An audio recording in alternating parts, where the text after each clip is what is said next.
শপথ গ্রহণ হয়েছে, ঢোকা হয়েছে, খালি এখনো চার্জ যতক্ষণ না আমাদের হাতে আসছে আমরা কাজ শুরু করতে পারবো না। দপ্তর ভাগ হবে, সব মন্ত্রীদের, আরও অনেক মন্ত্রীরা শপথ নেবেন, 2-4 দিন লাগবে সময়, তারপরে কাজ শুরু হয়ে যাবে। প্রথম কাজ কি হবে? প্রথম দ্বিতীয় বলে কিছু নেই, সব কাজই করতে হবে একসঙ্গে। একদিকে মুখ্যমন্ত্রী বলছেন যে বিরোধী দলগুলোকে তাতে পামও রয়েছে, মানে একদিন বিরোধীদের কোনো জায়গা দিয়েছেন, কোনো সম্মান দিয়েছেন, বাঁচার অধিকার দিয়েছেন? ঘরবাড়ি ভেঙেছেন, তাদের মুখ দেখতেন না, কি বলেছেন? আজকে ঠেলায় পড়েছেন বলে গাছে উঠতে হচ্ছে। শুনুন, মমতা ব্যানার্জির এই রাজনীতি, এই যে স্যান্ডউইচ রাজনীতি, এটা চলবে না। আজ মানুষ ওনাকে ধাক্কা দিচ্ছে, চুপ করে বসুন না, কিছুদিন দেখুন কি হচ্ছে। কেউ আপনার সঙ্গে নেই, আপনার পার্টির লোকেরাও নেই, পার্টির লোকেরা ঘর ছাড়া, তাদের খোঁজ খবর নিন।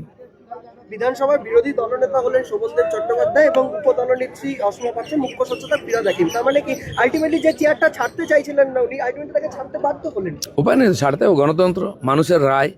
উনি ড্রামা করেন একটু খবরে থাকার জন্য, তারপর লাইনে এসে যান, সবাই দেখতে পেয়েছেন। কলকাতা পুরসভা হোয়াটসঅ্যাপ গ্রুপ সহ পাবলিক সেফটি এবং ভেক্টর কন্ট্রোল গ্রুপ ছাড়লেন ফিরহাদ হাকিম। একেবারে সেই দুটি হোয়াটসঅ্যাপ গ্রুপই ছেড়ে দিলেন। ভাই, সরকার ছেড়ে দিল, আর হোয়াটসঅ্যাপ গ্রুপে কি আছে?